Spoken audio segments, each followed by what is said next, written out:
সকাল থেকে সংসারের কাজকর্ম যতটা সম্ভব গুছিয়ে নিলে সারাদিনের কাজের চাপ অনেকটাই কমে যায়।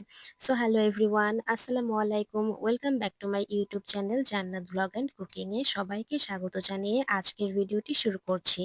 আশা করছি সবাই ভালো আছেন। যে যেখান থেকে আমার ভিডিওটি দেখছেন, ভালো লেগে থাকলে অবশ্যই চ্যানেলটি সাবস্ক্রাইব করে পাশে থাকবেন। আমাদের এলাকায় সকাল সকাল বাড়ির কাছেই কিন্তু বাজার বসে। তো সকালবেলা বাজারে সবকিছু টাটকা শাকসবজি, মাছ-মাংস সবকিছুই পাওয়া যায়। তো আমি ভাবলাম সকালে ঘুম থেকে উঠে তাড়াতাড়ি বাজারের কাজটা সেরে নেই। মাঝে, মাঝে কিন্তু আমি বাজার করি। তো আজকেও আমি বাজারে গেলাম। বাজার থেকে একটা লাউ নিয়ে আসলাম। এছাড়াও নিয়ে আসছি কিন্তু কিছুটা কলমি শাক, আরো ২ টা ইলিশ মাছ নিয়ে আসছি। এছাড়াও কিন্তু কিছু চিংড়ি মাছ নিয়ে আসছি। আর সাথে টুকটাক সবজি নিয়ে আসলাম অল্প, অল্প করে। আর কোরবানির ঈদ তো প্রায় কয়েকদিন আগেই চলে গেছে। একটানা গরুর মাংস খেতে, খেতে আর কিন্তু ভালো লাগছিল না। তাই ভাবলাম যে একটু শাকসবজি খেলে কেমন হয়? আর তার সাথে কিছুটা চিংড়ি মাছ পেয়ে গেলাম আজকে কম দামে। তো সেগুলোও নিয়ে আসলাম বাড়িতে।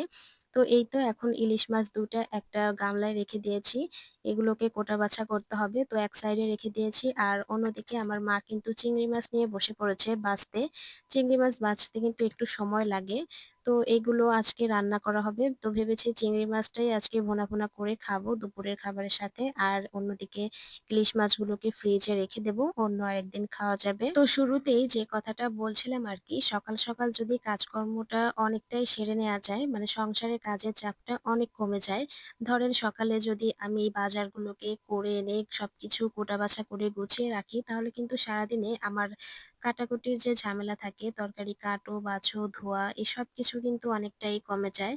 আর সকালে মাঝেমধ্যে কিন্তু আমাদের বাড়িতে সকালের রান্না, দুপুরের রান্না আমরা একবারে করে নেই। এতে কিন্তু দুপুরে রান্নার ঝামেলা থাকে না। মাঝেমধ্যে দেখা যায় যে রাতে রান্না করি। আবার দেখা যায় যে সকালে রুটি বানালে দুপুরে আর রাতের রান্না একসাথে করি। তো এইভাবেই মাঝে, মাঝে আমাদের খাবারের নিয়ম মেনে আমরা রান্নাটা করি আরকি। আজকে বাড়িতে অনেকদিন পর চিংড়ি মাছ নিয়ে আসলাম। আর চিংড়ি মাছের কিন্তু আমাদের এলাকায় অনেক দাম আমাদের এখানে। আর বাংলাদেশে আমরা যেহেতু বসবাস করি ঠিকই, কিন্তু চিংড়ি মাছ আর ইলিশ মাছের দাম এত পরিমাণে বেশি যে আমাদের মধ্যবিত্ত মানুষদের আসলে রেগুলার কিনে খাওয়া তো সম্ভবই না। তো আজকে হঠাৎ আমাদের ইচ্ছে হলো যে না, চিংড়ি মাছটা খাওয়া যাক। অনেকদিন হলো খাওয়া হয় না। আর বাড়ির ফ্যামিলির সবাই ভাই-বোন আমরা সবাই যেহেতু একসাথে হয়েছি, তাই ভাবলাম যে চিংড়ি মাছটাই কিন্তু আজকে নিয়ে আসি বাজার থেকে। আর ভাগ্য ভালো ছিল যে চিংড়ি মাছগুলো মোটামুটি সাইজের বড় ছিল। তো এগুলোকে আজকে বেশি করে পেঁয়াজ দিয়ে একটু ভুনা, ভুনা মাখা, মাখা করে রান্না করবে। আর এখানে দেখেন চিংড়ি মাছগুলোকে আমার মা আগে থেকেই কিন্তু জাল দিয়ে রেখেছে। জাল দিয়ে রাখলে কিন্তু কালারটাও বেশ সুন্দর হয় আর খেতেও কিন্তু অনেক সুস্বাদু হয়। তো এই জাল দেয়া চিংড়ি মাছগুলো এক সাইডে রেখে দিয়ে এখন পেঁয়াজের মধ্যে যত যা মসলা লাগে সবকিছু পরিমাণ মতো দিয়ে এখন ভুনা, ভুনা করবে। এখানে কিন্তু 1/2 কেজি পরিমাণে চিংড়ি মাছ ছিল। তো 1/2 কেজি ধরেই আজকে রান্না করছে। যেহেতু আমরা পরিবারের সদস্য সংখ্যা বেশি আছি, তাই সম্পূর্ণগুলো রান্না করলে হয়তো হবে। আর যদি ওখানে অর্ধেক রেখে দিতাম ফ্রিজে তাহলে কিন্তু আর হতো না। তাই ভাবলাম যে সবাই যেহেতু আছি সম্পূর্ণ 1/2 কেজি চিংড়ি মাছই রান্না করা যাক। তো এবারে কিন্তু জাল করা চিংড়ি মাছগুলো মসলার মধ্যে ঢেলে দিচ্ছে। এভাবে ভালো করে কষিয়ে আজকে রান্না হবে। তো যাই হোক বন্ধুরা, যারা, যারা আমার ভিডিওটি দেখছেন ভালো লেগে থাকলে অবশ্যই আমার ভিডিওটিতে একটি লাইক দিয়ে একটি গঠনমূলক কমেন্ট করে পাশে থাকবেন। আর যারা ভিডিওর এ পর্যায়ে এসেছেন তাদেরকে অসংখ্য ধন্যবাদ আমার ভিডিওর সাথেই থাকার জন্য। ঈদের দিন থেকে শুরু করে টানা কয়েকদিন যাবৎ মাংস খেতে, খেতে মুখের রুচিও কিন্তু একেবারে চেঞ্জ হয়ে গেছে। একদমই খেতে ভালো লাগছিল না। তাই চিংড়ি মাছ দিয়ে শাকসবজি দিয়ে ভাত খেলে হয়তোবা ভালো লাগবে। তো এর মধ্যে হঠাৎ করে রান্নার সময় গাছ থেকে ঠাস করে একটা আম পড়ে গেল।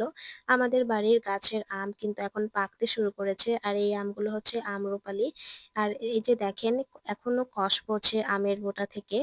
আর এই আমগুলো পাকলে এত মিষ্টি হয় খেতে, অনেক সুস্বাদু। তাই আজকে ভিডিওতে আপনাদের সাথে একটু শেয়ার করলাম। তো এর মধ্যে আম পড়া দেখতে গিয়ে দেখলাম যে রান্নাও কিন্তু শেষ হয়ে গেছে। রান্নার কালারটা বেশ চমৎকার হয়েছে। বাড়ির ছোট বড় সবাই কিন্তু খাওয়ার জন্য চলে এসছে। আর রান্নার কালারটা এত সুন্দর হয়েছে দেখেই বোঝা যাচ্ছে খেতেও হবে অনেক মজা। তো যাই হোক, আজকে ভিডিওটি বড় করছি না। আজ ভিডিওটি এখানেই শেষ করে দিচ্ছি। দেখা হবে নতুন কোনো ভিডিওতে। সে পর্যন্ত সবাই ভালো থাকবেন, সুস্থ থাকবেন। আল্লাহ হাফেজ সবাইকে।